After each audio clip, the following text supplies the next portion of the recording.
new meetings. You are being recorded. In the series of many more meetings that pertain to the White Stadium renovation project. My name is Brianna Malore.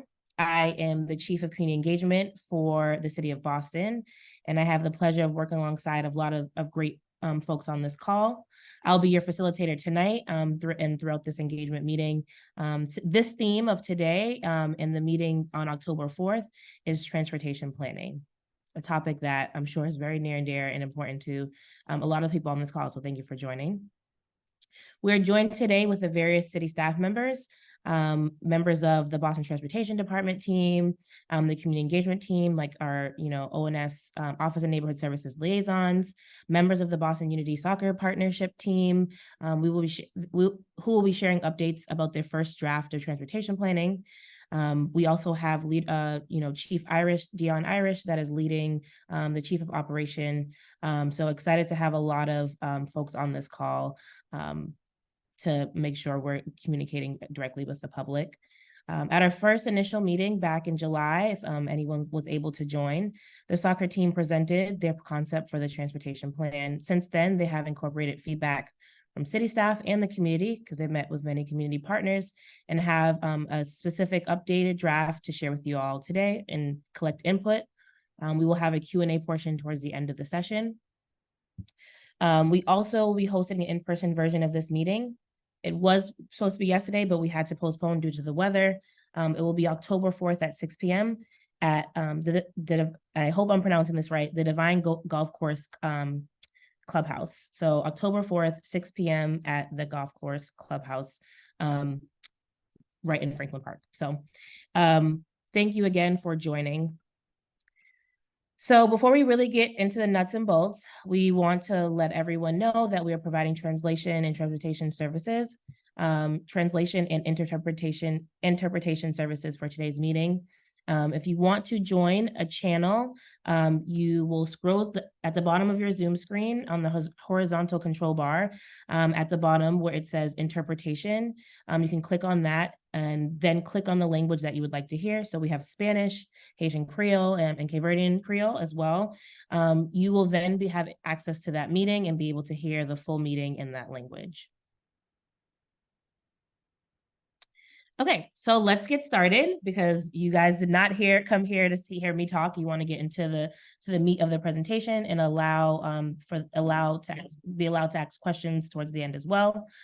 We will review the background of the project and the steps that have been made until this point. So you'll get some background from the team. Then we will go over tonight's format and what the format will be. We will then focus on most of the time on feedback and questions from the community, and have an opportunity for y'all to answer your questions. The Boston Transportation Department and the Boston Unity team will then help answer a lot of questions. It might be a little tag team session towards the end for the Q&A. We designed today's meeting so that we can maximize opportunity for people to provide feedback and Q&A. So during the middle of the session, we'll actually pause for a little bit and open the chat function, so people will be able to drop their questions right directly in the chat. And then we will, for the majority of the meeting, all the meeting, during the presentation, we will close off the chat function, because it is distracting to have things going on in the chat while we have presenters trying to go through their information. So I am now going to invite Avery from our BPS athletics team. He's the BPS athletic director, to share some background on where we're at with White Stadium. Chief Malore, I think Avery is a little delayed, so I'm happy to cover this section for him. Hi, everyone. My name is Morgan McDaniel, Deputy Chief of Operations at the city. We're really excited to come back to you to talk more about the next phases of this project. We want to start off by talking a bit about the background of the White Stadium project, just remind everyone of how we got to the point of where we are. So as a reminder, White Stadium was constructed in 1945. It's in dire need of renovation due to outdated infrastructure, a fire from several decades ago that damaged the East Grandstand, and it's just not at the level that our students and community members deserve. We all know that the stadium is used daily by not only BPS students, but the public. It's the home of athletic programming as well as many beloved community events. And it currently seats 10,000 people. It's currently owned, to answer a question we get quite frequently, the stadium is owned by Boston Public Schools, and throughout, as this public-private partnership continues, it will always be owned by Boston Public Schools, and we will never be selling White Stadium. We're excited to maintain this as a facility that our students can use in concert with, the exciting opportunity to share a facility with a professional soccer team. So I want to recap a little bit the vision of the public-private partnership that we're talking about tonight.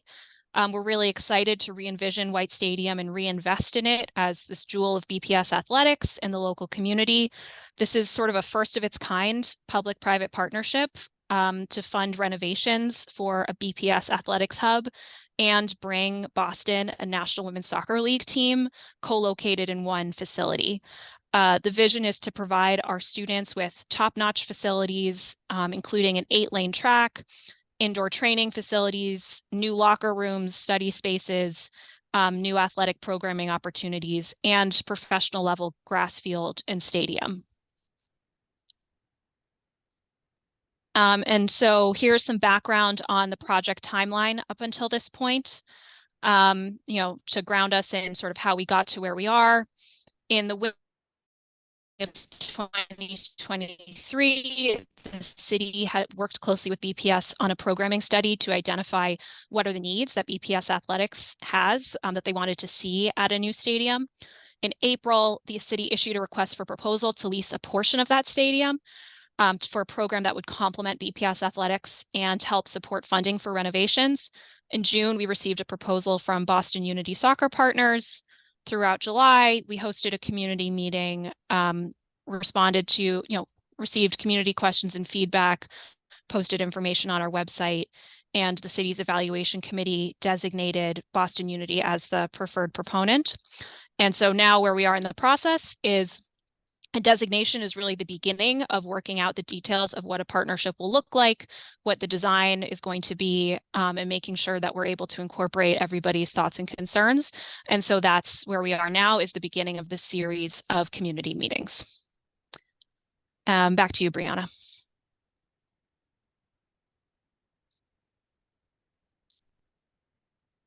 Thank you, Morgan. And we'll hop into a little bit about the community engagement process. This meeting is a first in a series of very in-depth community meetings that we will host on various topics and themes to address and create an opportunity for community to give targeted feedback. Our meeting today is one of the meeting about transportation, and then we also have one on October 4th next week, which revolves simply around transportation, as I mentioned. However, in the months to come, we will have other discussions on different themes. We will have 4 different themes. Additionally, the Franklin Park Action Plan, the Boston Public Schools and community usage of White Stadium, suppliers diversity and the community benefits, and also stadium and the facilities design. All these dates will be to be determined and will be updated constantly on the website. The website to get the information where when the meetings are happening is boston.gov/White Stadium. So again, boston.gov/White Stadium. So with that being said, we want to head first into the presentations, and please a quick reminder that we do have a Q&A portion towards the end. I also want to first, before passing over to the Boston Unity sports soccer team, to acknowledge the electeds that are in the room. I've seen 2. I've seen City Councilor at Large, Michael Flaherty, and I also seen City Councilor for District 7, Tanya Fernandez Anderson. We will, if you all are still around during the Q&A portion, we'll give you guys an opportunity to speak right before the Q&A begins. With that being, and again, thank you to the electeds that were able to join us for this very important topic tonight. Want to, and Yes, so we'll give you guys the opportunity to talk right before the Q&A session. So I want to hand it right over to Jennifer, who will be leading the presentation for the Boston Unity team. Thank you very much. I appreciate that. And I want to thank everyone for coming today. My name is Jennifer Epstein. I'm the managing partner of the Boston Unity Soccer Partners. I really do appreciate you taking the time out of your day tonight to hear about our plans as we step by step and topic by topic advance them along.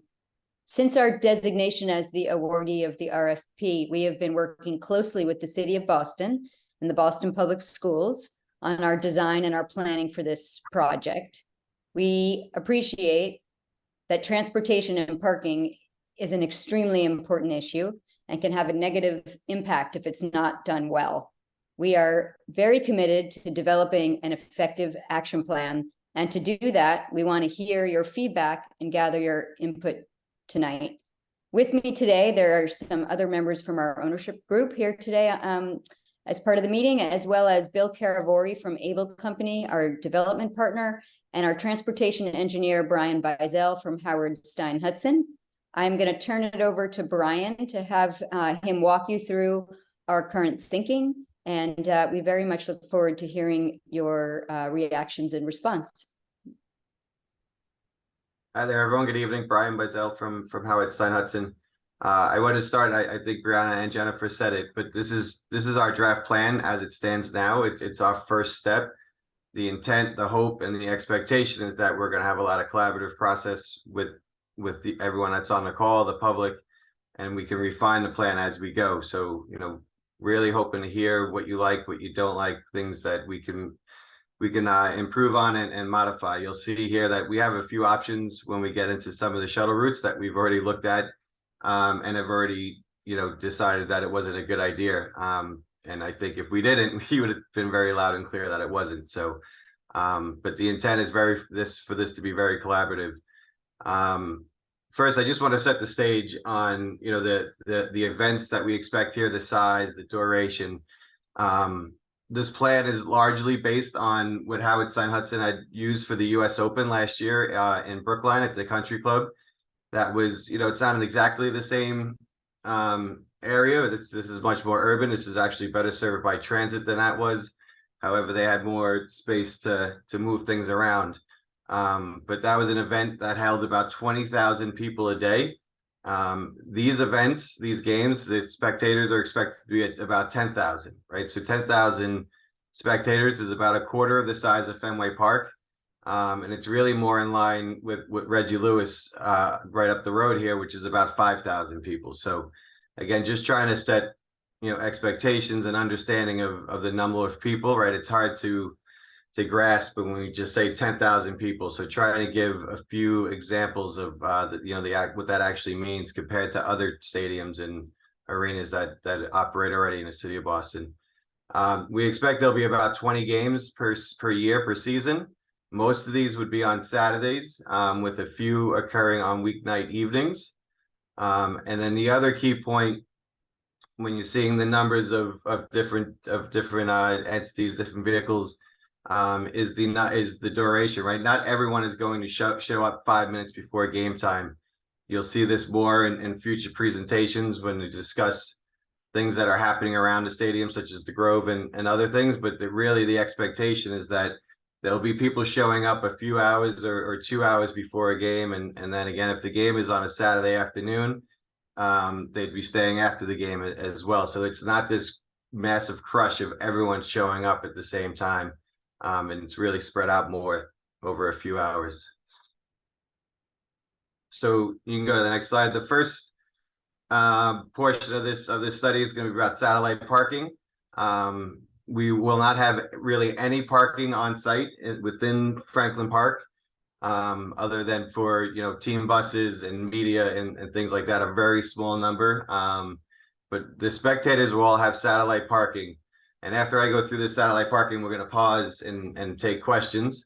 But the satellite parking is for the spectators. When they buy tickets, they will be informed that there is no parking on site and there is no parking in the area, and that if they want to drive, they will have to buy parking passes before the event, and they will be at satellite parking. Anyone who was on the last meeting, we discussed this in general terms.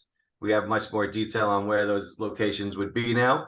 But the idea is that you buy a ticket if you want to drive, you have to park away from the facility so we don't have all these single private vehicles coming into the area. So how we decided on where, you can go to the next slide, on where these catchment areas would be is essentially where we expect to have our spectators coming from. Obviously, we want them to be along the the highways in the area and not on local streets, but we also want to make it so that it's not it's going to catch the people, right? And you can see here it's called the catchment area. We can catch the people as they're coming in from the direction. So this one here is basically the south coast, southeast, coming up 93. There would be we expect there'll be a parking facility in this area. You can go ahead to the next one.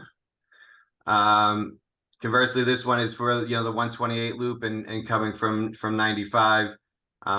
This one there's had a lot of parking here for the US Open. This is one of the main parking areas due to the demographics that we're going to that. So this is another one that we expect to be necessary. Go ahead. This one is more of a close in people, but they're not, there's not a feasibility to take a one seat ride on transit via Orange Line or buses. So although we would hope and expect, and we will push for most of the people coming to this location to be on mass transit, we still feel there would be a need to provide some sort of parking facility within this area. And this is basically up north, near Jackson Square. Excuse me, so that they'll have a place to go, and that's so that they're not looking to park as close to the stadium as possible, whether that's within Franklin Park or on the streets surrounding the Franklin Park. And go ahead, one last catchment area. This is 93 from the north, and even the Mass Pike coming in. Again, the idea of keeping all the private vehicles away from the area, but still providing a convenient route for the shuttles to be able to get back and forth. Go ahead, one last one. So this last one is obviously the combination of all four catchment areas. And what we've added here is the number of shuttles that we would expect based on, again, population and the demand for the spectators. And the thing to remember here is that these are shuttle trips, right? So it's not 30 buses, say, going to catchment area 4. It would be, again, because of that duration, maybe it's 10 buses that makes 3 trips or 15 that makes 2. But the idea is that it's the the one bus making multiple trips. And the other important thing to see here is, as you can see, is they'd be coming in from really 4 different directions. So it's not going to be all these buses on one roadway. They're going to be spread out through the city of Boston. So we're not overloading one certain route. So that is it on shuttles. Happy to take the satellite parking. Happy to take questions now, or I can't see the hand, so I'm not sure how many people are waiting.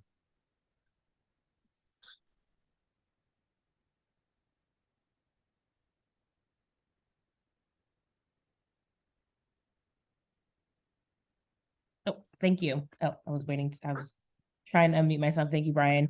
So we're actually going to just take a few minutes here to allow people for us to open the chat and allow people to put questions in the chat. So we're actually not going to take questions right now. We're just going to allow people to place questions in the chat function so we can make sure to consolidate them towards the end. So our chat function should be open now.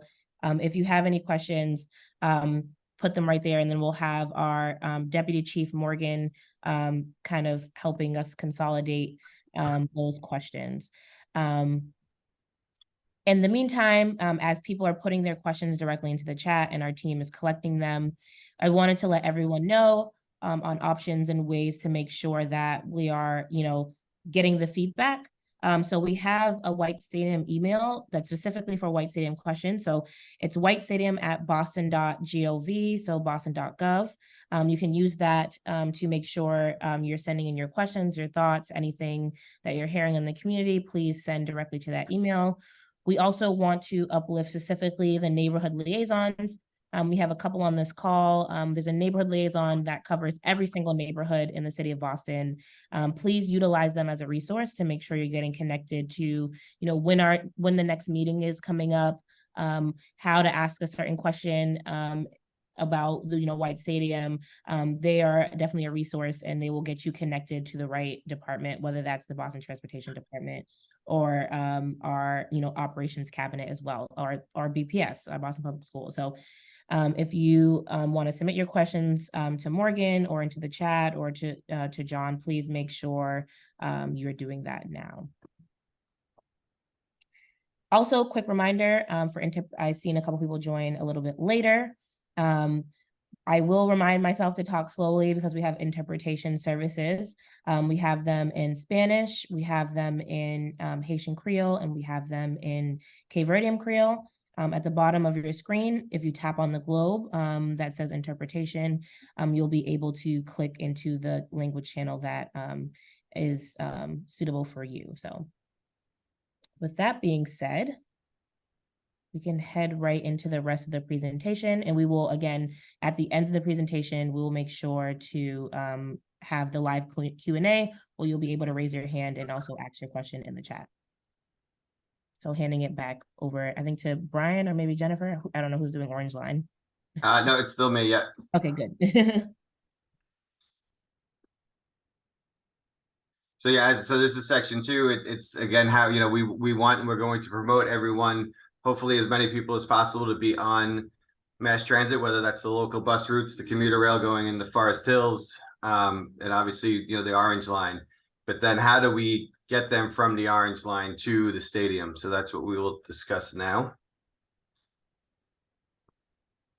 So the first option, and we're going to go from south to north, is Forest Hills, right? There's a number of bus routes on here, as you can see. There's also the commuter rail, and I understand there's not a lot of commuter rails trips, and that's going to depend on whether or not the timing lines up when we have events, which obviously is a couple of years out. So we'll see how that works. But essentially, we'd be expecting about 10 bus trips from here. And again, this is not 10 buses. This is trips running back and forth from the area, from the stadium, White Stadium area, to Forest Hills. And this is a route that really largely is mostly within Franklin Park itself, right? So it's a route that's already used by the zoo for this shuttle that they have during the weekends. Obviously not the same number of people, but it is a route that is used, and we'll have to coordinate with the T, but there is obviously the bus facility at Forest Hills. So it's a good place to have our shuttles coming in and out. And again, especially on Saturdays when Forest Hills is less busy than it is during a weekday morning, say. So the pros of this, as I said, is it's mostly, hopefully everyone can read that. It's actually even a little small on my screen. But the pro is commercial roadways for the most part, meaning not residential, not going by people's houses. The one con for this is that it is longer than some of the other stations that are closer. You can see Green Street on this map.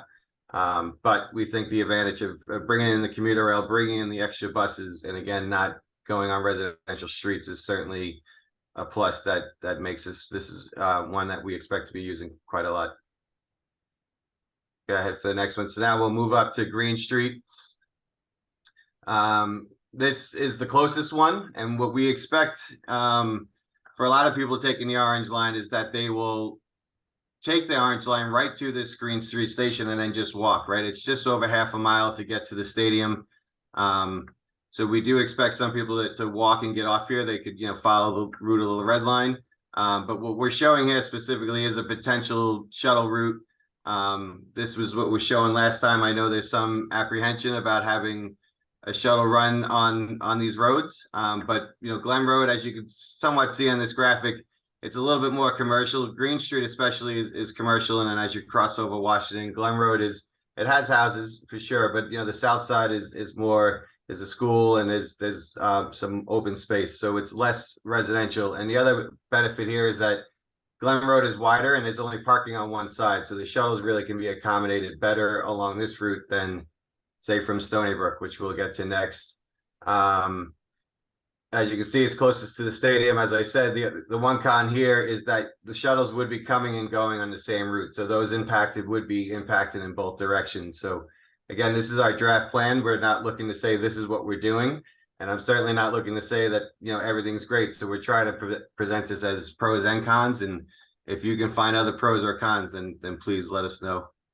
Go ahead for I'll very softly say option 2, and I will start and end this by saying, look at the box in the upper right. This is something that we deem not viable. This is essentially entirely on residential roadways. Again, it's the same street both ways. So Peter Parley Road and those residents would be greatly impacted. The roadway has parking on both sides. It's a tight fit. We were looking at this because it is, Green Street is the closest station, so we were looking at it, but again, we have deemed this not viable. We could get comments from you that says, no, this is fine, and maybe we'll come back to it, but our expectation is that's not going to happen. But we did want to show that we did put a lot of effort into this and looked at different routes, and we have, already cut some of them out. Okay, on option 3. So similarly, you can see the red line on these last 2 is dashed, right? So again, want to say this right off the top. This is something we deem not viable. The one pro of this compared to Green Street and Peter Parley is that it is a loop. So it's different impacts, whether you're coming in or different streets being impacted coming in or coming out. But they are all entirely residential. And again, parking on both sides on most of them. So again, this option was deemed not viable, but we're open to comments on that.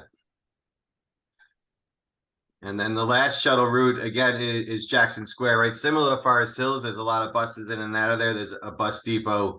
So again, there's ways where we can accommodate the buses at Jackson Square itself. As you can see here, it says 30 shuttles on this one, which is what we'd expect. And that's shuttle trips, right? Again, it's not 30 buses sitting at Jackson Square. It's, it's a few shuttles making multiple trips, getting in before and after the game. The other benefit here is that the buses mostly on this route would be in the BRT lanes along Columbus Avenue. So not really impacting traffic as much. And again, all commercial roadways, not going on any of the residential streets other than Walnut Ave, which of course there's really no way to avoid that to get into Franklin Park itself. So this is one. The other benefit for this is if you're on the orange line coming in, whether you're from downtown or north of the city, or you've parked at Sullivan Square or Malden, and now you're taking the orange line here. This is the shortest orange line trip, right? So people that do want to connect to a shuttle, they're not going to want to go all the way down to Forest Hills because then they're on the orange line for 3 extra stops. So we see this in Forest Hills as basically being the 2 bookends at the north end and the south end. And again, like I said, then in the middle, Green Street, we expect people will also walk from there.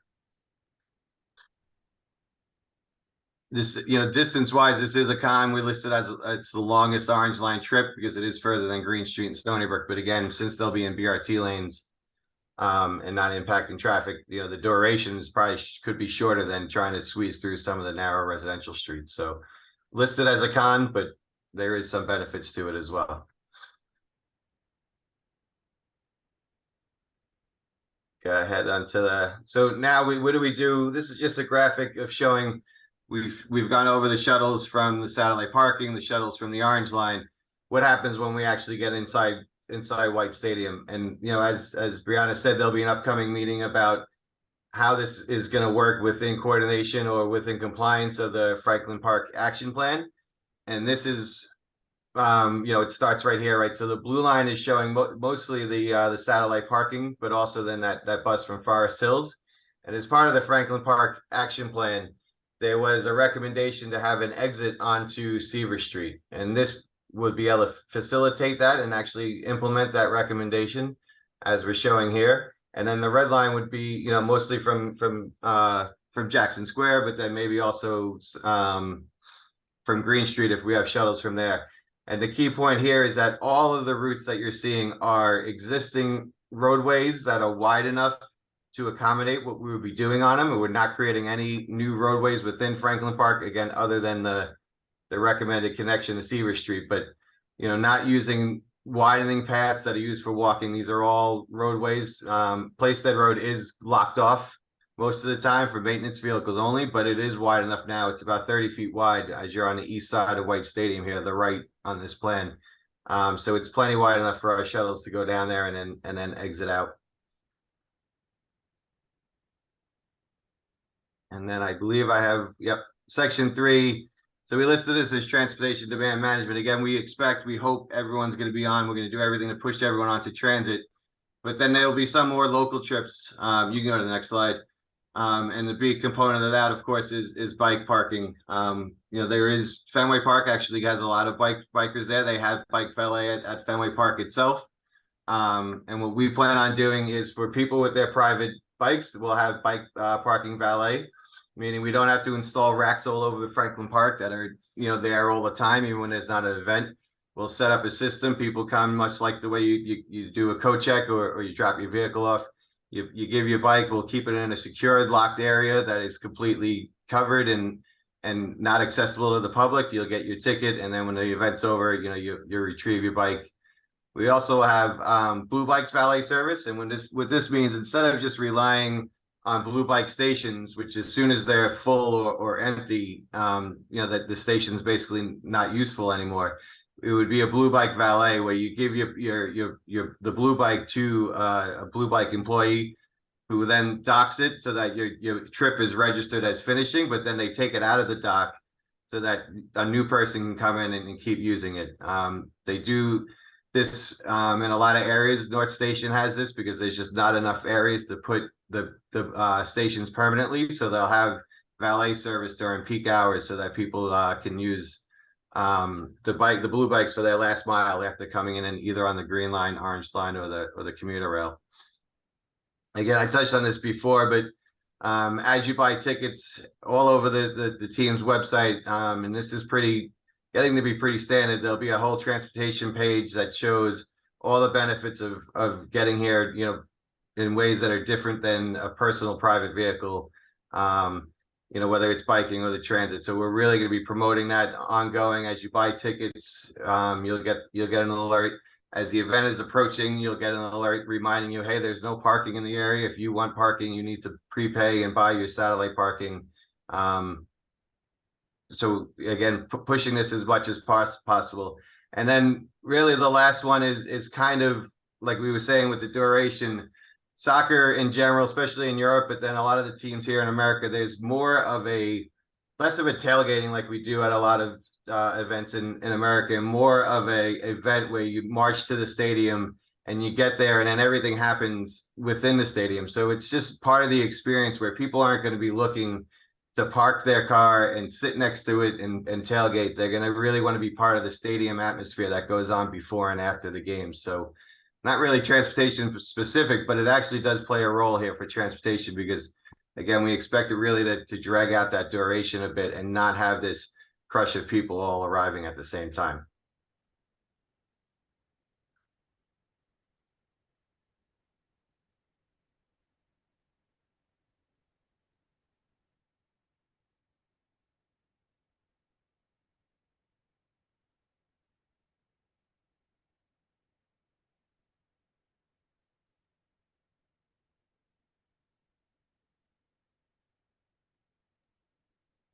Thank you for the presentation, Brian, and to the team on presenting transportation options. We have a couple of questions in the chat and also people's hands raised, but do want to give the opportunity to Councilor Tanya Fernandez Anderson, who's only elected I see on still, to say a couple of words before we hop right into some Q&A. Hello, I'm not sure if you can hear me. Can you hear me all right? Can you hear me all right? Oh. Yes, we can hear you. Yes, I can hear someone. Is that the counselor? Okay, there we go. I just wanted to say briefly, I'm going to also pop this information in the chat when it's open. My name is Angie. I'm the Director of Projects for D7 Councilor Anderson, and I'm just here taking notes on the meeting, and I will report the notes back to her. So if you have any questions or needs, I will leave my information in the chat and you can reach out to our office. Thank you so much.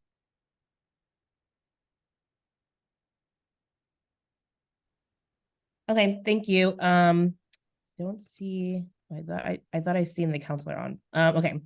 Thank you to all the elected officials that joined. I also want to acknowledge the other team members that we see from City Council at Large, Erin Murphy, and City Council at Large, Ruthie Louisiane's office as well. So thank you all for joining. Going to go over quickly some messages in the chat and then do kind of a toss up between hands that are raised and things that came up in the chat. A question summarized from both Walt and David, if I was to consolidate them. How will we prevent people from parking on the side streets around the stadium? Is there any particular thoughts around protection or restricted parkings around abutting streets, like, you know, Walnut, Parkside, Montebello? That seems like and Morgan's gonna help tag team on deciding whose question is who. So I think that sounds like a BTD question. Yeah, so we received some questions about how will we be preventing people from driving, which I think the project team spoke to a little bit, but also some questions about whether resident-only parking is an option. So I'm going to throw that to Vineet Gupta from BTD to respond to. Thanks, Morgan. I'm Vineet Gupta. I'm the planning director at the Transportation Department, but we're also joined by Nick Gove, who's the commissioner of the Transportation Department. And Morgan, if you could unmute him, he and I will try and answer all the questions. And Nick said he would start the answering. Sure. Thanks, Vineet. So I think, to start, we would look at all of the existing parking regulations at all of the areas immediately surrounding the park in the vicinity of the stadium, obviously including all of the ones that have been mentioned here in the chat this evening. We will look at those existing regulations for potential changes. We do currently have a moratorium on expanding the residential parking permit program. However, by the time the stadium was to open for games, we hope that we will be back to looking at expanding resident permit parking. So that's kind of the general approach, I think, early here. That we'll work with the proponent to look at all of these areas in the existing regulations.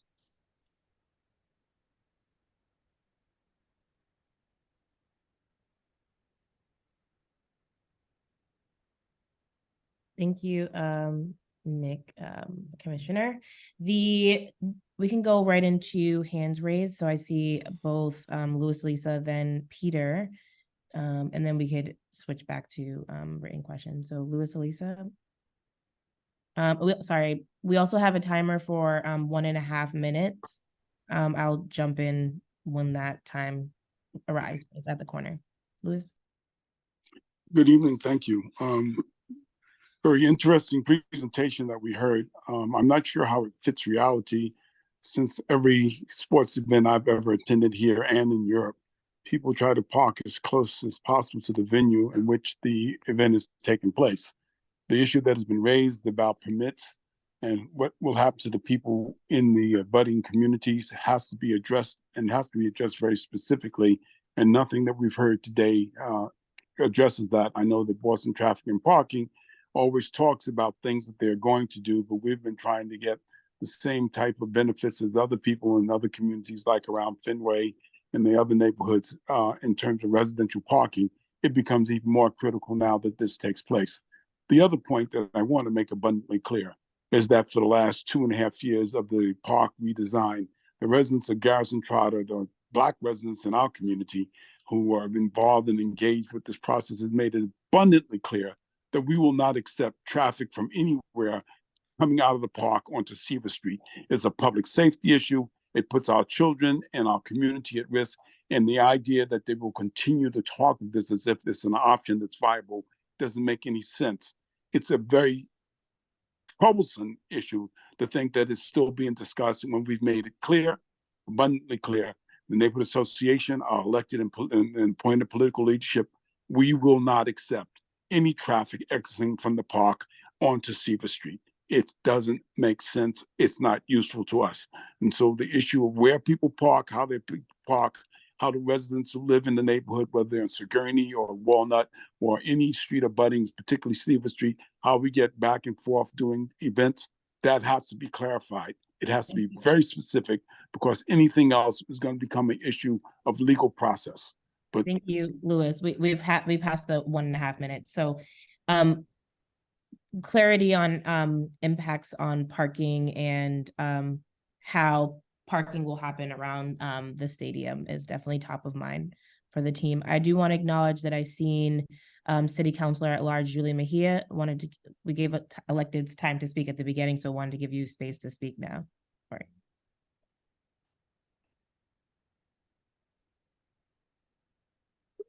Chief, I am not going to take up too much space. I know this is being recorded, so I'll have an opportunity to go back, but I just want everyone to know that I'm here and I'm happy to listen in and take my marching orders for those that I serve. Thank you. Thank you, Councilor Mejia. Peter Dakotas. Yes, thank you. Appreciate the time. And I appreciate everybody taking the time to come together and listen to the community members. Like Louis, I just want to emphasize as much as possible the challenges and issues around parking.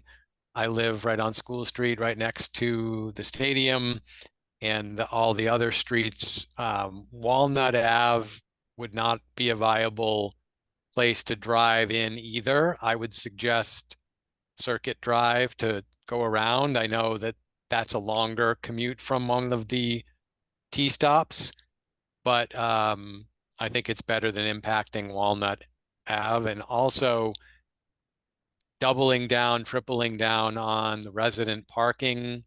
That I was said there was a moratorium that must be lifted before any of this happens. Resident parking would solve all of these problems. So there's, that's the best solution out there. Any of the shuttles from any of the T-stops, if they cost money, people are going to quickly realize that there is free parking on most streets around the stadium. And there's already a problem with parking because there is no resident parking. So that will just make it much, much worse. So I just wanted to emphasize that point. And, in the comparisons to Fenway, to North Station, to all the other areas that have been made, there is no free parking around those stations. So they have to take public transportation or do something like that. So they will quickly realize there is free parking around the area, and they already do park. Everybody parks there non-resident all the time.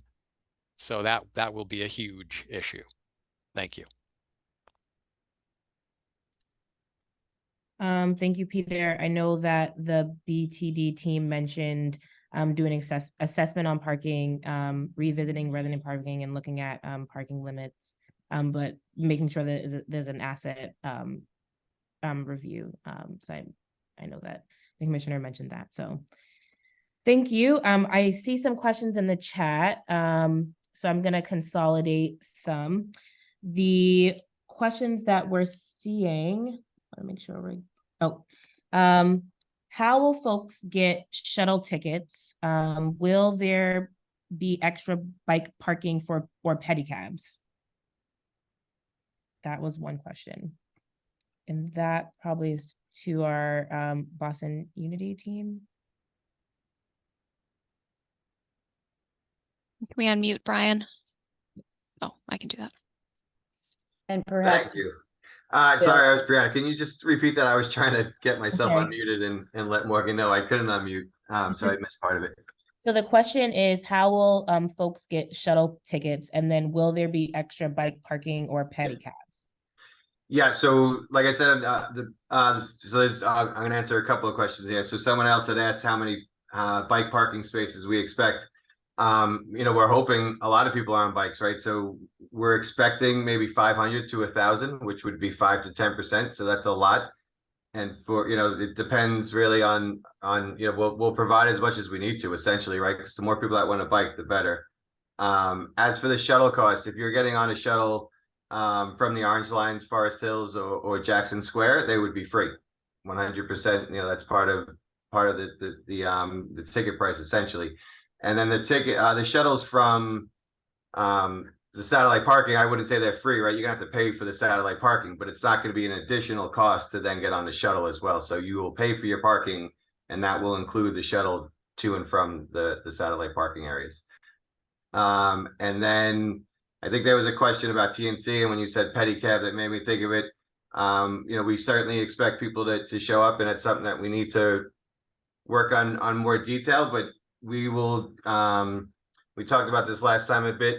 For people out there, the one thing we can do during pickups is the first in, first out method, which instead of, say, me ordering an Uber and then me finding that one car, it's everything's geo-fenced, and the Uber or the Lyft have to pick you up at that one place, and they're not picking up a specific passenger. The first Uber or the first vehicle to arrive picks up the first passengers that are online.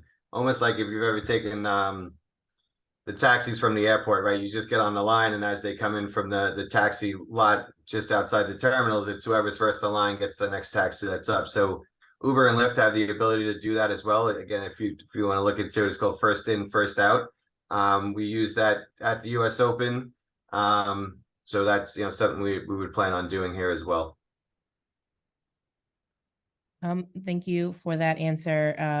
I see, yeah, I definitely seen a couple questions on rideshare, how that would be handled as well. So thank you for that answer. I also see a couple of questions that I just want to answer live. People are saying that they like the images are small, so the recording and the presentation also will be emailed if you did register. So you'll have an opportunity to look at the presentation more closely. Want to give that. Also, there's a clarifying question that came in. Will there be no more parking at the stadium when there isn't a game there, or yeah, this is unclear. Will there be parking at the stadium, basically, is the question. Right, so we are not intending on using any of the existing parking that's within Franklin Park, right? The zoo has some parking, the golf course has some parking. We're not coming in here and having a game and saying, you know, tough luck to those people that are trying to use those facilities. We're also not adding any parking right near White Stadium. There is a small lot on the west side. And again, we do have certain people, you know, the medical staff, the team buses, the media, things like that. So I'm not saying that there aren't going to be any cars parked in Franklin Park. I don't want to say zero, but we're not providing spectator parking directly adjacent to White Stadium. And again, we're not expecting them or looking for them to be using, say, there's parking over by the giraffe entrance south of White Stadium and south of the playset, right, that the zoo uses that parking. Like, the intent is not to overrun the existing Franklin Park facilities with parking for us, right? Where really the intent is to get everyone there through the ways that we discussed today. Okay, thanks, Brian. We're gonna head right into the hands raised. So we have Peter. I'm gonna try to pronounce your name. Apologize if I mispronounce it. Fran Holtz. Perfect.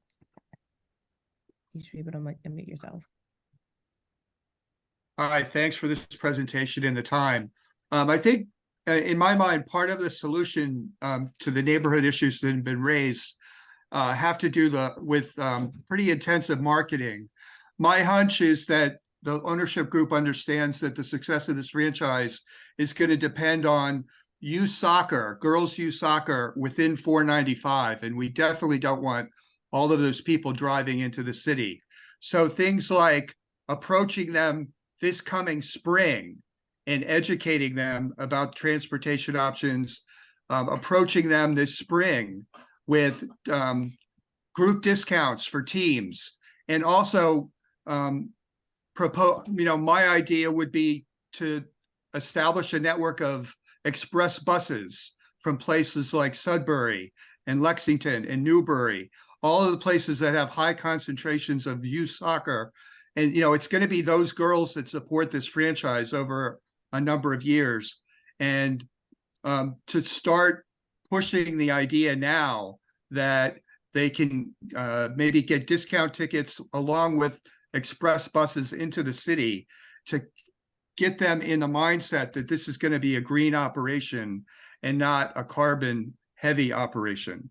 I'm hoping that the shuttles to Forest Hills mean that there's going to be more commuter rails on Sunday coming into Forest Hills, and also more Orange Line transportation as well. But I think really pitching it to the youth soccer within 495 is a marketing issue that may take some heat off of the transportation issues. Thank you, Peter. I know there's this been intentionality around incorporating young girls soccer leagues and programs. So I know there's intentionality there. I don't know if the team wants to respond to that on like opportunities for young people. I'd be happy to respond to that, and I certainly appreciate those ideas. We very much want to our team to add some strong female role models into the community through this public-private partnership with the city, and we want to think about opportunities for city youth to to engage and have positive impact with the introduction of our franchise into these into this specific neighborhoods, and specifically think about those youth and residents who live immediately proximate. Definitely. Thank you, Jennifer. Jawan Skeen, I will unmute you. Thank you so much, Brianna. Good evening, neighbors. I hope all is well. I want to thank you for hosting this meeting today. My name is Jawan Skeens. I am a write-in candidate for Boston City Council at large. I am also a alumni of the White Stadium, as I was a part of the track team at the Tumulty Middle School, and I used to use the track often. I'm happy to, see that we're making progress and, bringing more programming over to White Stadium. One of the things that I also have been advocating for and would like to see is that we have a Lawn on D similar platform, also either between White Stadium and the Franklin Field area. I want to make sure that, we're bringing, equal representation to this park as well. We don't really have a nightlife as it currently sits inside of our community. So I wanted to make sure that we can, create a safe space for everybody in order to make sure everybody's enjoying the quality of resources that's around us. If you have any questions, I put my contact in the chat. But in regards to the transportation issues, I want to make sure that, definitely residential parking is going to be needed if we're going to be adding programming inside of this park, making sure the flow over isn't affecting the neighbors around the area. Definitely, ride share. I'm a very big supporter of, carpooling. So definitely making sure that there's space for those ride shares as well for those drop-offs. Thank you for allowing me to speak. And I hope that everybody enjoys the rest of the evening. Thank you, Jawan. T. Lawrence Weir.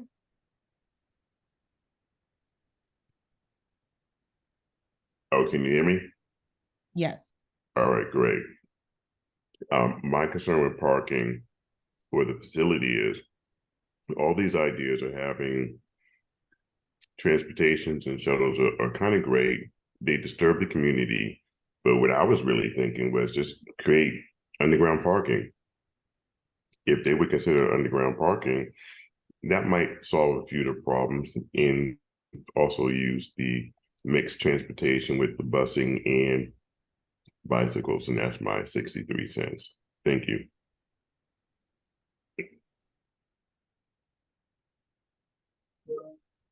Thank you for that.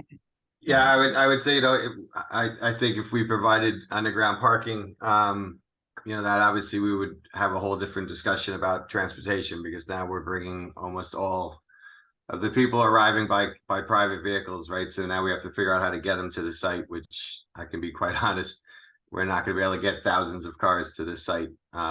So I think that's the issue with the parking on site, which is obviously Franklin Park is sensitive and we shouldn't be adding asphalt to it anyway. But even if we could, it just brings in a whole host of new issues. Thank you for the answer, Brian. I had a trouble unmuting, sorry. Dale? I'm unmuting you now. There you go. Oh.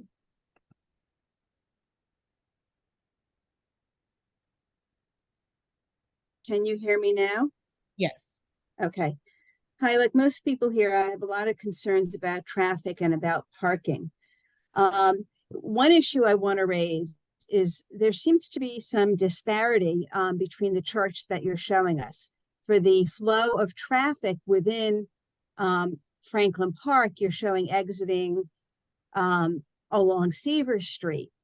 And I recognize the gentleman who raised the issue of the impact on that neighborhood. But yet, when you look at the charts that you provided about transportation to for the shuttle buses to go to and from the stadium back to the train stations, to the Orange Line stations, you're showing them as just simply leaving Franklin Park and traveling down Sigourney Street, not exiting out on Seaver Street or some other location. So what is it that you're really looking to do? And my other quick comment I have is if the buses are exiting Sigourney Street and heading down to make a right on Glen to go to the Orange Street station, there's no way that a bus can make that turn given the size of the road and the angle that the bus and the amount of space the bus needs to do to make a turn. Another issue I have is, yes, we absolutely do need to get resident permit parking, but we all know Bostonians and they know where the parking is. And there are plenty of them that will readily accept the cost of a parking ticket in exchange for parking adjacent to the stadium. So we need not just resident permit parking, but we need enforcement and not just tickets. We need towing, or else they'll be here and say, I'm happy to pay for the ticket if I can park here. So if someone could address those, I would appreciate it. I can take the first two. Can you just, so I just want to say for the exiting, right? We're showing exiting on Seaver Street, which I didn't realize was contentious. I apologize for that. It's in the Franklin Park action plan. So I thought that had been vetted more, but we can work on how to get the shuttles out if that's not what ends up happening. But what we were showing people leaving back, on Sigourney Street were the two that aren't viable, right? So the ones that are viable, and I'm looking to my left just to make sure, the Forest Hills one would come in and out on Circuit Drive, and there's enough room for them to turn around by the giraffe entrance so that they could actually come and go, right? That's what the zoo is already doing. And then the Jackson Square one, they would come in, down Columbus Avenue in the BRT, come in through Seaver. If they're not going to go back out to, come in through Walnut. Let me say that, come in through Walnut, as was shown on the slide.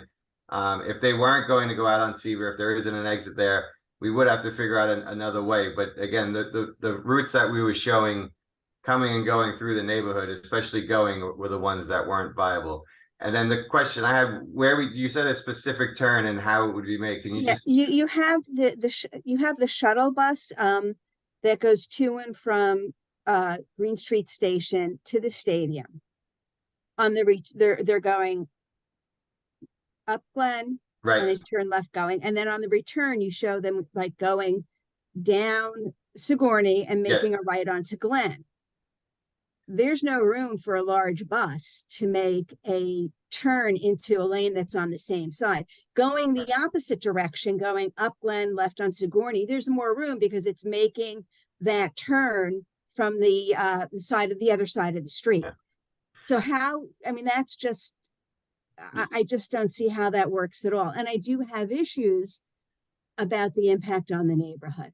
And there are all houses along Sigourney and all up and down Glen Road. It's not just a little piece of it. Those are the entire. So thank you for restating that.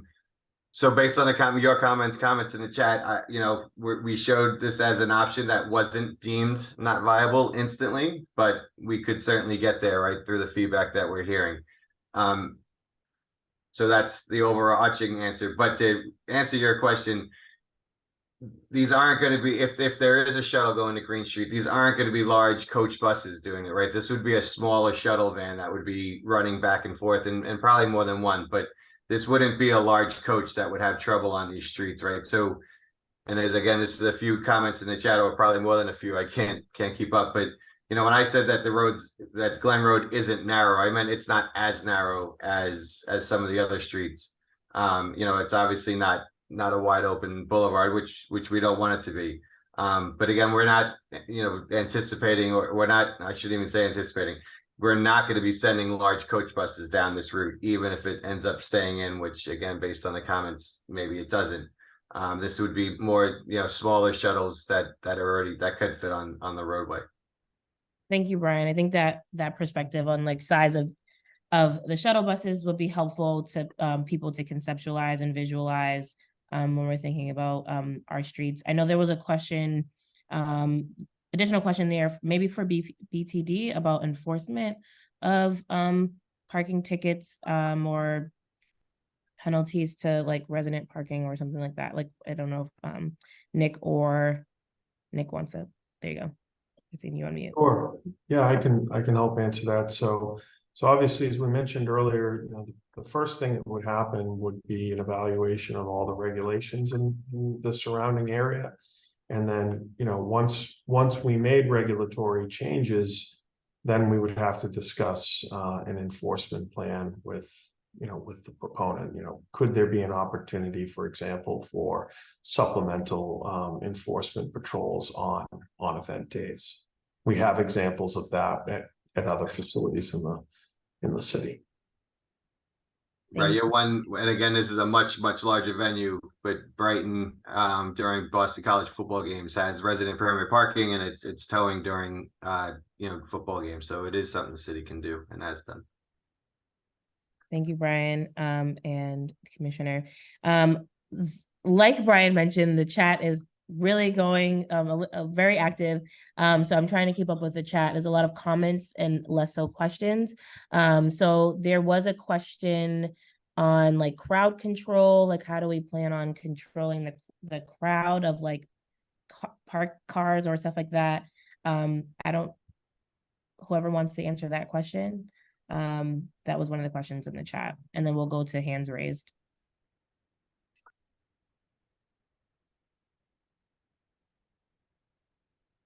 Was that for crowd control, or? I think that's like probably a BTD slash. Yeah, thank you. It's probably seems like a BTD question, but also it sounds like an enforcement in question. So the question was like, how do we plan on like? It sounds like how do we plan on like directing cars, or like if there's like a crowd control issue, how do we deal with that as a city? Crowd control at the stadium? It seems like, I'm assuming since it's a transportation meeting, they're talking about like if there's like a congestion of cars. That's what I'm assuming. So I hope that's what they mean. Versus like crowds of people. Well, I mean, I can answer from the Boston Union perspective, is that if there is a need for police details and you know, traffic organization, that it's obvious, it would be the expectation, just like every other team in the city, that they are funding the Boston Police to do that, right? So if you go to Fenway, or you're at TD Garden, when you see those police officers, the teams are paying for that, right? That's not coming out of they're financing it. So that would be our expectation if that's what's deemed necessary.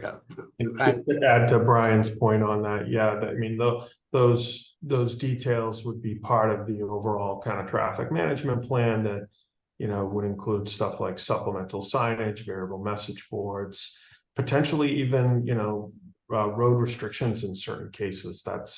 There's examples around what BPD does around the garden for events there. So those would all be part of the traffic management plan.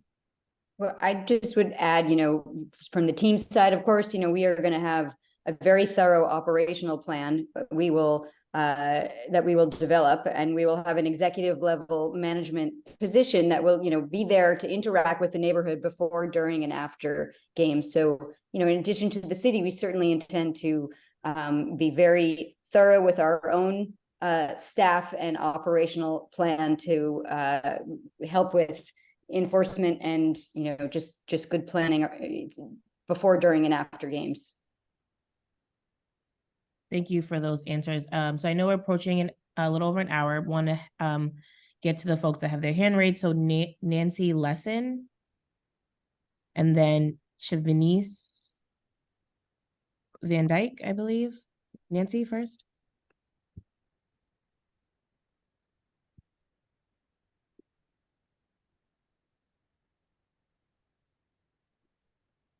Nancy Lesson, do you need to be unmuted? There you Can go. you hear me? We can hear you. I wanted to echo my neighbor's concerns about many parking issues, the traffic on our streets. I think there's many things that need to be resolved, but I had a specific question about the buses, shuttle buses, team buses, any other kind of buses. Are there going to be requirements that all buses coming in for this are electric and not diesel? We do not need any more pollution in our larger neighborhood. So I want to know what your plan is around making sure that none of these vehicles are diesel. And so if somebody could answer that. Seems like a Brian Jennifer question.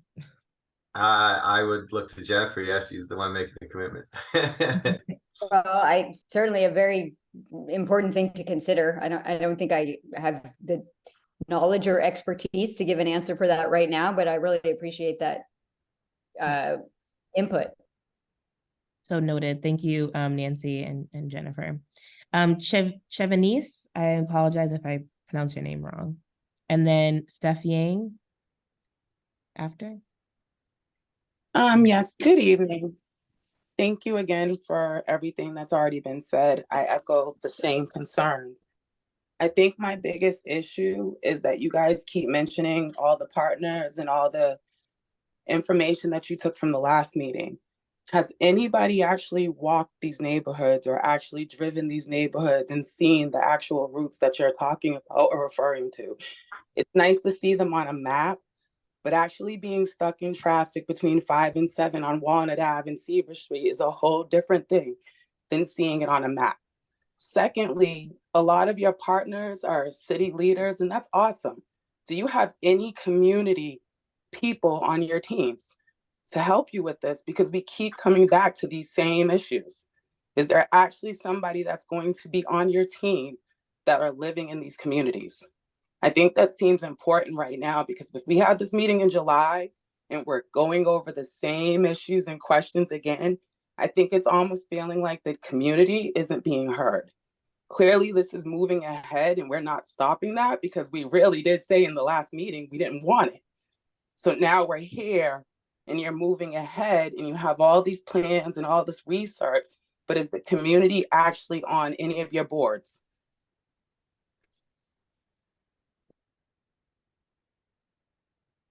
Okay, I think that's a Jennifer question. Thank you, Chivanice, for your question. How are we partnering with the community on some decision-making points? Well, I think that we very much believe in a robust community engagement process. So I appreciate hearing that. And, we do want to engage the community alongside us. We've had, probably 50+ meetings, to get to this point, but I view this as only the beginning. So, I've been talking to neighbors immediately proximate. We've been building lists, and we are just in the beginning phase of building our organization. So I hear that point and I take that very seriously, and we will do our best to make sure that it's not, that the community is reflected in our design and planning process. Thank you. And I know at the first meeting, there was like a list of neighborhood connections and groups. So that should live on the website as well. Yes, and there's also, I will say that we are making sure that on our website, there's a way to contact us and give further input.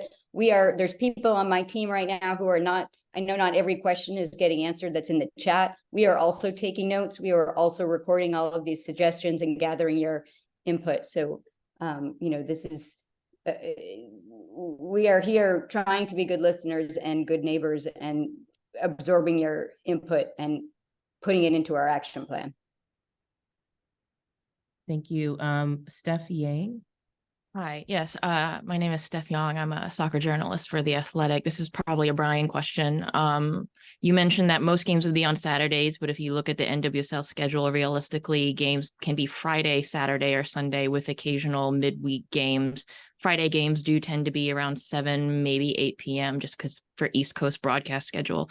I'm wondering if your feasibility schedule took that into account, a Friday game at 7, sometimes even 6 p.m., clashing with traffic from commuters coming back home, that sort of thing. Thank you.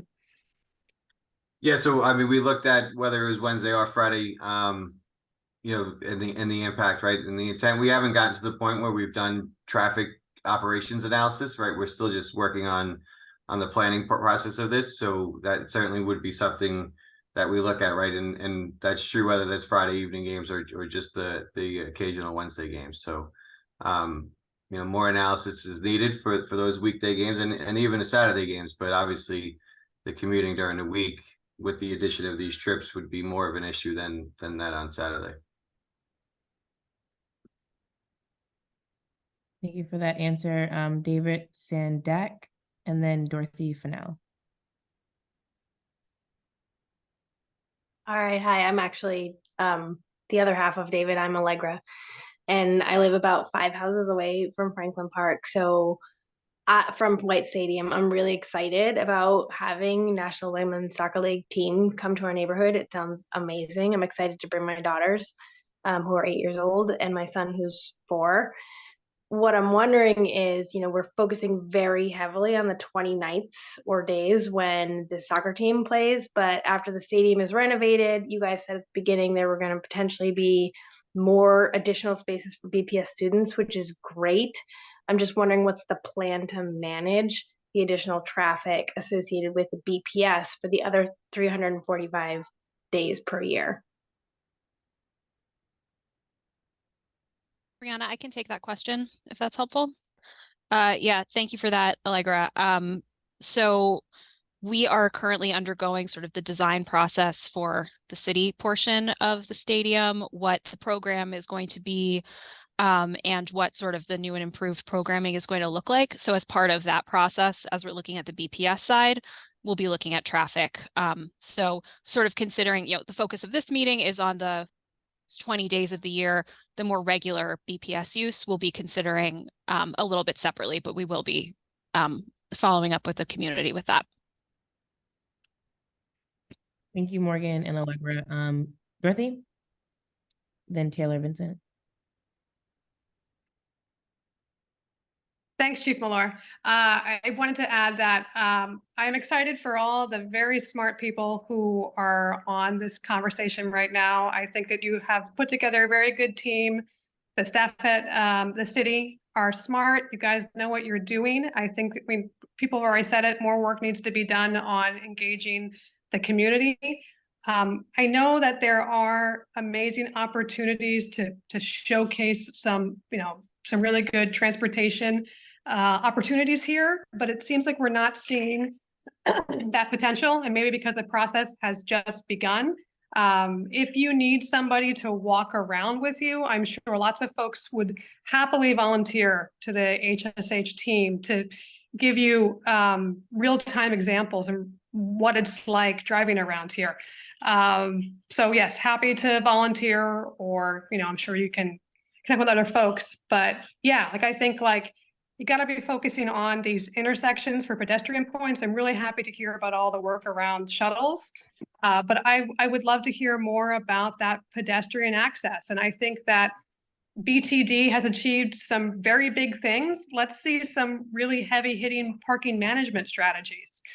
We're barely keeping up with Somerville or Cambridge and what they do, and they do the bare minimum. So we'd love to see and hear more about that as the plans develop. Definitely. Thank you, Dorothy. I know that there, again, this is the first of the like series of meetings, specifically in transportation. There's a second one on October 4th in person, but definitely want to make sure that the team can take up Dorothy on her offer for a walkthrough. Yeah, you have so much fodder to prepare for that in-person meeting. Definitely. Taylor Vincent. Yes, thanks for answering our questions today. I know that earlier, it was said that 5 to 10% of attendance would be cycling ideally. And then from the Green Street station, you're expecting a lot of walkers. And I was just wondering, kind of for the rest of the attendance of the game, how do you plan to manage what you said were smaller shuttle buses, vans, with the amount of people, and right, not just having people just like sitting in a parking lot or at a station for a long period of time? Yeah, so I'm not sure if you were on the whole time, but right, we're gonna have satellite parking that's prepaid, so we'll know before each game how many people are prepaid for the parking at each one of the locations. We can then, deduct how many people we'd expect to be arriving by public transportation, essentially by what's left. And based on that, we'd have an operations plan that will be sending shuttles to Forest Hills or to Jackson Square as needed. So it's certainly not, the intent is so that people aren't waiting, right? The only way you're going to make people happy about being on the T is if their last connection, if they want to take a shuttle and don't want to walk, is if it's sitting there waiting for them, right? Or otherwise it's just another step in the process that takes too long. So that's something that we'd be able to manage for each game based on the ticket sales and the parking ticket sales at the satellite parking. Okay, that's the last hand I see. I'm gonna go to two themes that I seen in the chat, and then we can wrap up for the night. One of the themes is to consolidate like relationship with the MBTA, and then participation with relationship with MBTA, and relationship. It seems, how do I describe this? Like the relationship with how do we strengthen the relationship with direct abutters on impacts of parking? It seems that there's been conversations about potential walkthroughs. So I don't know who wants to answer that question. Brian, with relationship with MBTA, and then how do we kind of have collaboration with the direct abutters? I can also probably answer the second one. Yeah. I mean, I'll take the MBTA one for certain, and it's an answer where we need to do more with them, right? We haven't had detailed discussion with them about us essentially using their facilities being Jackson Square and Forest Hills, the bus depot. It certainly needs to happen, and it will happen. But based on, again, when this would be occurring, for the most part, we know that there is capacity within their bus depot to accommodate these extra shuttles that would be coming in to use it. So definitely, part of the process that we need to have. Again, this is the first step really in transportation that we've taken, and there definitely needs to be more coordination with whether it's BTD or the T, and a host of other agencies as well. Thank you, Brian.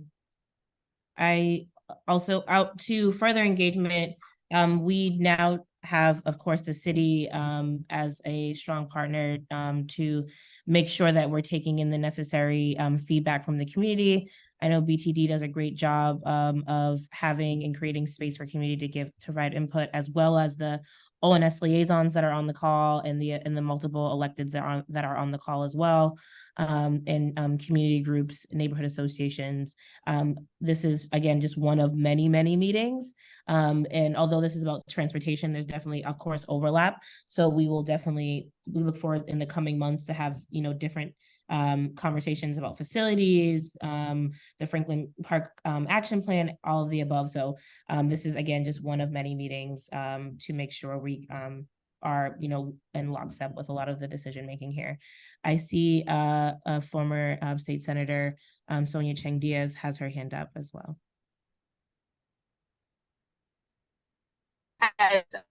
I'm in a twist of, I guess, meta. I'm driving, so can you hear me okay? Yes. Yeah. Okay, great, thank you. I'm just wondering if there is another city and another team in the league that, as you're doing these projections, that you view as sort of closest analog to what you would expect to see in Boston, in terms of demand and the different sort of modes of transportation that demand is likely to be coming in on. I'm just sort of wondering what you're drawing on from existing data to build these projections. Before I go on mute to take my answer, I also just want to say to Jennifer, and I think earlier I saw Stephanie in the Zoom, I appreciate that you guys are here.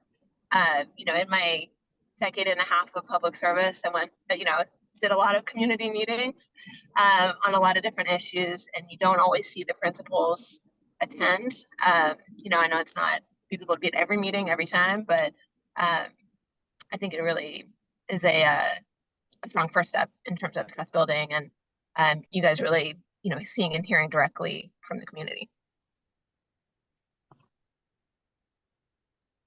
Well, thank you. I appreciate the comment. And, I think, of course, we would be here because this is really important. We want to be good neighbors. We want this to be additive. And we are really hopeful about trying to collaborate on, the best outcome and solutions. And we certainly are, thinking about what's going on in the league in other markets. I mean, that, and also thinking, about our market and how we can do this in the best way for Boston. Where we are truly honored and excited to be partnering with the city and the Boston Public Schools. I mean, this is a remarkable opportunity to cite our team here and turn this treasured city asset, to revitalize it and allow it to live up to its full potential. And, not only will our team have a home, but the students of the Boston Public Schools will get to play in a professional grade stadium. I mean, that is so exciting and exceptional to me. And I just appreciate the city of Boston and, everyone here who is putting in their time to help us think this through so we can do something, really special here.